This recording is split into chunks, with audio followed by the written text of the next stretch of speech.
بسم اللہ الرحمن الرحیم۔ آج ہم علامہ اقبال کے ایک شعر پہ گفتگو کر رہے ہیں جو ان دنوں سوشل میڈیا پہ بہت ہی زیادہ ڈسکس ہو رہا ہے۔ یہ شعر علامہ اقبال کی جو کتاب ہے بانگ درا، اس کی ایک نظم ہے مارچ 1907، اس میں سے ہے، اور شعر یوں ہے۔ علامہ فرما رہے ہیں کہ تمہاری تہذیب اپنے خنجر سے آپ ہی خودکشی کرے گی، جو شاخ نازک پہ آشیانہ بنے گا ناپائیدار ہوگا۔ اور یہ ظاہر مغرب کو مخاطب کر کے علامہ یہ بات کہہ رہے ہیں، اور اس شعر سے کچھ ایسے مفاہیم اخذ کیے جا رہے ہیں اور کچھ ایسی پرسیپشن ڈیولپ کی جا رہی ہے جس سے یہ احساس سامنے آ رہا ہے کہ خدا نخواستہ علامہ اقبال کی شاعری کے اندر اور ان کی فکر کے اندر، یا خصوصاً اس شعر کے اندر جو بات کہی گئی ہے وہ شاید کسی غیر معمولی مبالغے پر مبنی ہے، جس کی تائید و توثیق تاریخ کی حرکت سے نہیں ہوتی اور آج کے منظر نامے سے نہیں ہوتی۔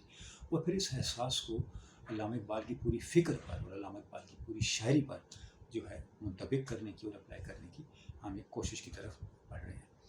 تو یہ تو ایک لحاظ سے اس ڈیبیٹ کا اور اس ڈسکشن کے آغاز کا ایک پازیٹیو پہلو یہ ہے کہ اس طرح کی ڈسکشنز ہونی چاہیے۔ علامہ اقبال کی جو ریلیونس ہے ہماری قومی زندگی کے ساتھ، اس کو ڈسکس کرنا چاہیے۔ یہ انفارچونیٹ ہے کہ ہم علامہ اقبال کو اپنی قومی زندگی میں وہ جگہ نہیں دے سکے، اپنے نصابات کے اندر، اپنے نظام تعلیم و تربیت کے اندر، اپنے ریاستی نظام کے اندر، جس سے ہمارے جو نظام میں، ہمارے تعلیم و تربیت میں، ہماری اپروچ میں ایک پازیٹیو تبدیلی آنی چاہیے تھی، اور ہمارے اندر علامہ اقبالی کے الفاظ میں اگر میں کہوں تو ایک اجتماعی شعور اور ایک اجتماعی خودی پیدا ہونی چاہیے تھی، ایک شعوری وحدت پیدا ہونی چاہیے تھی۔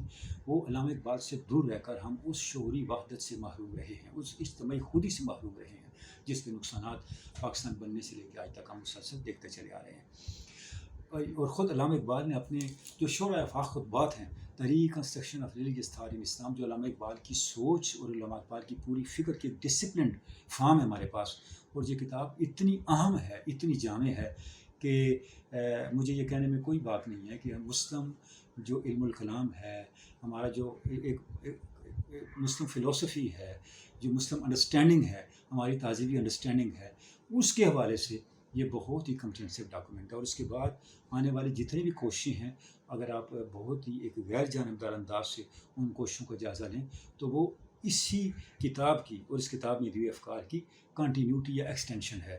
اور ابھی تک ہم پوری طور پہ اس کتاب کو بھی ڈائجسٹ نہیں کر سکے، اس کتاب کو پوری مکمل طور پہ کمپریہنڈ نہیں کر سکے، فہم اس کا واصل نہیں کر سکے، اور اس کے اوپر ایک جس کو ایک بہت ہی ساؤنڈ کریٹیک کہتے ہیں وہ ڈیولپ نہیں کر سکے۔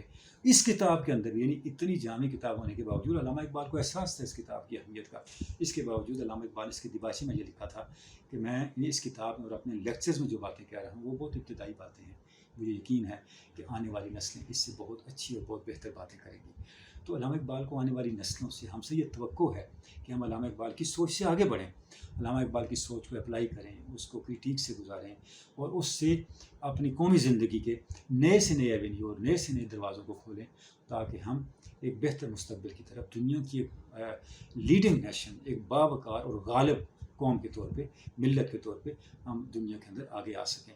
تو یہ اس لحاظ سے تو اس ڈسکشن کا یہ پازیٹیو پہلو ہے کہ یہ خود علامہ اقبال کی منشا ہے، لیکن اس لحاظ سے میں یہ بڑی معذرت کے ساتھ یہ عرض کروں گا کہ یہ اس کا نیگیٹو پہلو بھی ہے کہ ہم علامہ اقبال کی سوچ کے بہت ایک محدود حصے کو، اس کی شاعری کی، ان کی فکر کے بڑے محدود حصے کو اٹھا کے اس سے جو نتائج اخذ کرتے ہیں ان کو پھر علامہ اقبال کے کلی جو ان ٹوٹیلٹی ان کی جو اپروچ ہے اس کے نتائج کے کا ہم معنی یا مترادف قرار دیتے تھے۔ یہ تھوڑی سی میں سمجھتا ہوں کہ انٹلیکچوئل ڈس آنیسٹی کے زمرے میں آتا ہے، اس سے ہم نے بچنا ہے۔ ہم نے علامہ اقبال کی سوچ کو، ان کے میسج کو پورے پرسپیکٹو میں دیکھنا ہے۔ اس شعر کو اگر آپ دیکھیں تو یہ دیکھیں 1907 میں علامہ نے یہ شعر کہا ہے۔ خنجر کیا ہوتا ہے؟ خنجر وہ چیز ہے جس سے آپ اپنا دفاع کرتے ہیں، اور جب جس چیز سے آپ نے اپنا دفاع کرنا ہے وہی آپ کو اپنی تباہی کا سامان بن جائے تو یہ ایک خودکشی کا معاملہ ہوتا ہے۔ اور ویسٹ نے جتنی ٹیکنالوجیکل ڈیولپمنٹ کی ہے، جتنی وہاں پہ علمی ترقی ہوئی ہے، ہم دیکھ سکتے ہیں کہ کیا وہ ساری کی ساری انٹلیکچوئل ڈیولپمنٹ اور علمی ترقی کیا واقعی حقیقی معنوں میں انسانی معیارات پہ اور انسانی اقدار کے معیارات پہ ترقی ہے؟ تو میں سمجھتا ہوں کوئی بھی ایک ساؤنڈ اور ایک صحت مند ویژن رکھنے والا شخص اس بات سے اتفاق نہیں کرے گا۔ اور خود 1907 کے بعد آپ دیکھیں جنگ عظیم اول جو ہے اور جنگ عظیم دوم، اتنے بڑے بحران گزرے ہیں جو علامہ اقبال کے شعر کی عملی توثیق ہے، عملی تصدیق ہے کہ یورپ جن خطوط پہ آگے بڑھ رہا تھا، جس کو اقبال دیکھ رہے تھے اور جو اقبال پریڈکٹ کر رہے تھے، وہ جنگ عظیم اوپر اور جنگ عظیم دوم کی صورت میں اس کے نتائج ہمارے سامنے بھی آ چکے ہیں. اور آگے بھی جو صورتحال اس وقت ڈیولپ ہو رہی ہے، وہاں پہ جو اخلاقی اقدار کی جو صورتحال ہے، جو انسانی اقدار کی صورتحال ہے، اس لحاظ سے بھی ہم دیکھتے ہیں کہ علامہ اقبال کا جو ویژن ہے وہ بڑی حد تک ہمیں وہ ایک تصدیقی پیرائے میں ہمیں وہ کام کرتا ہوا نظر آتا ہے. اب دوسری بات جس کو ہمیں نہیں بھولنا چاہیے کہ گو اس شعر میں علامہ اقبال نے مغرب پہ تنقید کی ہے، لیکن مغرب کو علامہ اقبال نے کبھی بھی، مغربی کو نہیں، کسی بھی تہذیب کو، کسی بھی فکر کو، کسی بھی شخصیت کو علامہ اقبال نے کبھی بھی اندھا دھند تنقید کا نشانہ نہیں بنایا، بلکہ ہر عظیم شخصیت، ہر عظیم فکر، ہر عظیم تہذیب اور ہر جو دنیا کی قوم ہے اس کی پازیٹیوٹی کو، اس کے میرٹس کو علامہ اقبال نے اپریشیٹ کیا. آپ جاوید نامہ کو دیکھیں، جاوید نامہ میں آپ کو مشرق و مغرب کے اہل دانش نظر آتے ہیں، جن کو علامہ اقبال نے مشرق اور مغرب کی دانش کو اکٹھا کر دیا جاوید نامہ کے اندر. اس میں سنسکرت ہے، ہندو مت ہے، بدھ مت ہے، ویسٹ کے لوگ ہیں، ان سب لوگوں کی جو بڑے دانشور ہیں، بڑے جو لیڈنگ لوگ ہیں، جنہوں نے انسانیت کے لیے کنٹریبیوٹ کیا، ان کو علامہ نے اپریشیٹ کیا ہے اور ان کے افکار کو نظم کیا ہے، اپنی شاعری کا حصہ بنایا ہے. تو مغرب کے حوالے سے بھی علامہ نے ایک جو بات کہی ہے وہ یہاں میں کوٹ کرنا چاہوں گا. یہ بات علامہ اپنے ریکنسٹرکشن، اپنے لیکچرز میں کہہ رہے ہیں. علامہ یہ فرما رہے ہیں کہ آج علم کی جو موومنٹ ہے وہ بدل چکی ہے. ایک وقت تھا جب علم کی حرکت مشرق سے مغرب کی طرف تھی، یعنی ایک وقت تھا جب مغرب مشرق سے سیکھتا تھا، مسلم دنیا سے سیکھتا تھا. آج مشرق میں علم اور حکمت کے سوتے اور سرچشمے خشک ہو گئے ہیں. آج مغرب مشرق جو مغرب کو دیکھ رہا ہے، لیکن اس میں کوئی برائی نہیں ہے. اب دیکھیں علامہ کی فکری عظمت کتنی ہے، ان کی وسعت نظری کتنی ہے. علامہ فرما رہے اس میں کوئی برائی نہیں ہے. There is nothing wrong in this movement for European culture on its intellectual side is only a further development of some of the most important phases of the culture of Islam. یہ پہلا خطبہ ہے reconstruction کا، اس کا page number 6 ہے، جس سے میں نے یہ اسٹیٹمنٹ علامہ اقبال کی آپ کے سامنے پڑھی ہے.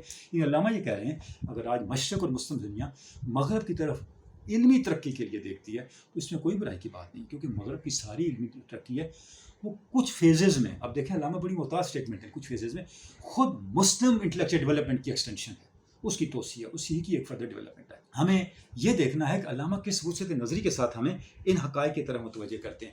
ایک اور بات جس طرف میں اشارہ کرنا چاہوں گا وہ یہ ہے، ہم نے یہ دیکھنا ہے کہ اقبال نے ہمیں میسج کیا دیا تھا. آج جو ہم زوال کے رونے رو رہے ہیں، آج ہم جو مسائل کے رونے رو رہے ہیں، اور بوجھ کبھی ہم سول ملٹری بیوروکریسی پہ ڈالتے ہیں، کبھی پالیٹیشنس پہ ڈالتے ہیں، کبھی انٹیلیجنشیا پہ ڈالتے ہیں، کبھی اکیڈیمیا پہ ڈالتے ہیں، کس پہ کتنا بوجھ ہے اس سے قطع نظر. سوال یہ ہے کہ ہم نے علامہ اقبال کی تھاٹ کو اون کتنا کیا ہے ان سیریس سینس. دیکھیں پاکستان کا قیام خود آباد کی دین ہے. اگر خود آباد نہ ہوتا تو میں سمجھتا ہوں کوئی صاحب نظر شخص اس سے اختلاف نہیں کر سکتا کہ ہندوستان میں مسلمان ہند کی جد و جہد آزادی کی کوئی منزل نہ ہوتی. وہ جد و جہد تھی لیکن ایک اندھی جد و جہد تھی، اس کی واضح منزل کوئی نہیں تھی.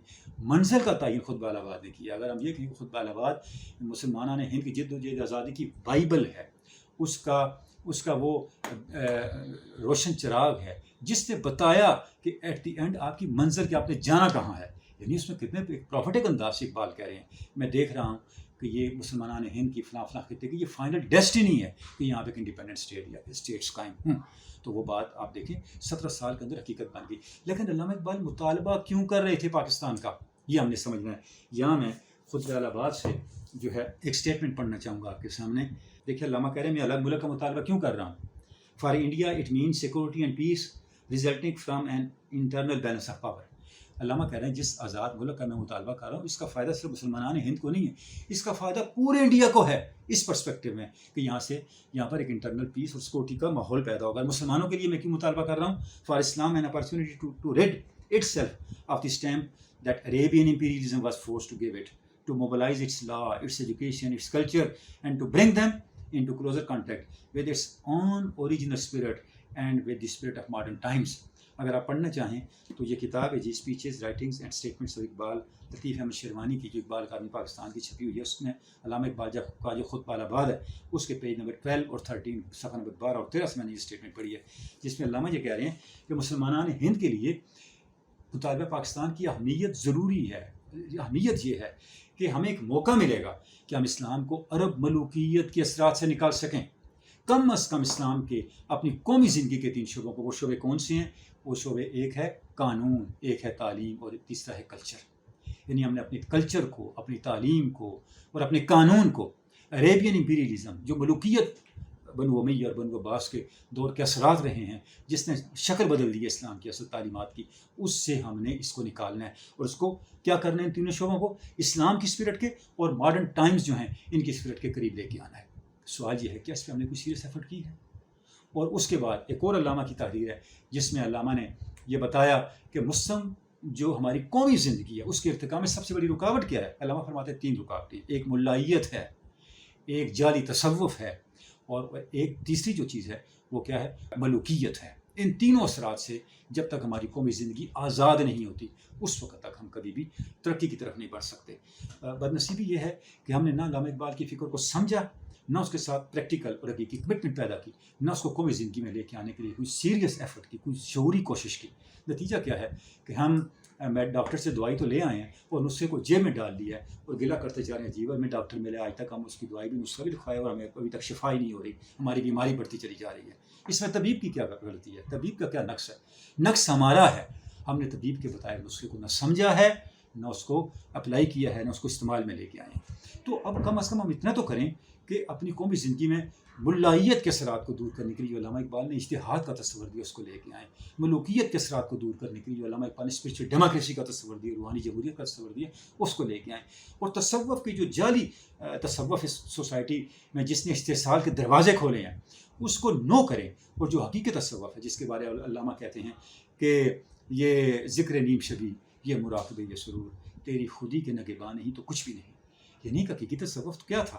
وہ تو ایک سوشل انجینئرنگ ہے، وہ تو مورل ڈیولپمنٹ ہے، وہ تو ایتھیکل ڈیولپمنٹ ہے، ایک ایسی مورل ڈیولپمنٹ جہاں پہ اخلاقیات تعلیم سے گزر کے تاثیر پہ انسان کو لے کے آتی ہے، جہاں اقبال کا مرد مومن اور مرد کامل حقیقی ایک سوسائٹی کا چلتا پھرتا فرد بن کے ہمارے سامنے آ جاتا ہے۔ اس تصوف کو ہم زندہ کرنے کی بات کرتے، اس تصوف کی تہ کی خبر نہیں ہمیں آج تک، اور اس جو تصوف کے نام پہ سوسائٹی میں استحصال جاری ہے، لوگوں کے کا اعتقادی جو ان کو جس طرح سے ایکسپلائٹ کیا جا رہا ہے، وہ پریکٹس ہم دیکھتے ہیں کہ نئی شکلوں میں، نئی صورتوں میں ہر آنے والے دن میں آگے بڑھتی چلی جا رہی ہے۔ اور وہ تصوف جس کی اصل حجازی ہے، جس کی اصل جو ہے وہ مقاصد حرم کی پاسبانی ہے، اس تصوف کی طرف ہم مڑ کے بھی نہیں دیکھ پا رہے۔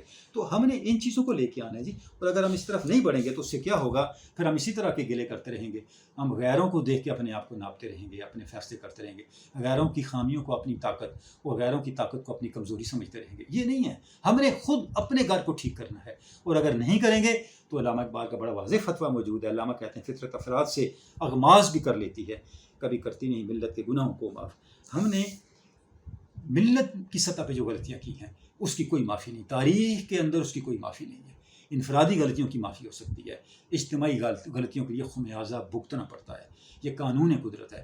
اجتماعی غلطیوں کے لیے اس پروسیس سے گزرنا پڑتا ہے جس پروسیس سے اب ہم اپنی اجتماعی غلطیوں کے نتیجے میں گزرتے چلے جا رہے ہیں۔ تو ہم نے جب بھی علامہ اقبال کی کسی ورس کو سمجھنا ہے، کسی شعر کو سمجھنا ہے، کسی کانسیپٹ کو سمجھنا ہے، اس کو اس اسپیشل ٹیمپورل کانٹیکسٹ سے الگ نہیں کرنا، ان زمانی اور حالات سے، ان ہسٹوریکل پرسپیکٹیوز، تاریخی تناظر سے الگ کر کے نہیں دیکھنا، اور پھر اقبال کی پوری فکر کیا کہتی ہے اس کے تناظر میں دیکھنا ہے۔ میں صرف خودی کی بات پہ، علامہ کے تصور خودی پہ ایک دو باتیں کہہ کے اپنی اس گفتگو کو ختم کرتا ہوں کہ جیسے اگر آپ علامہ کی خودی کے تصور کو دیکھیں تو جیسے ہم عام طور پہ ہماری پرسیپشن ہے، علامہ جب خودی کی بات کرتے ہیں تو ان کی مراد کیا ہے کہ ہمیں اپنے پوٹینشیل کا، اپنی صلاحیتوں کا، اپنی عزت نفس کا اور اپنی اقدار کا احساس ہو، اور اپنے پوٹینشیل پہ ڈیپینڈ کرتے ہوئے جو ہماری فنڈامنٹل ویلیوز ہیں ان پہ اس طرح استقامت کے ساتھ کھڑے ہوں کہ کبھی بھی ہم ان پہ کمپرومائز نہ کریں۔ یہی ہماری اجتماعی آئیڈینٹی اور اجتماعی جو ہے ہماری بقا کا راستہ ہے۔ جیسے اقبال کہتے ہیں میرا طریق کبیری نہیں فقیری ہے، خودی نہ بیچ غریبی میں نام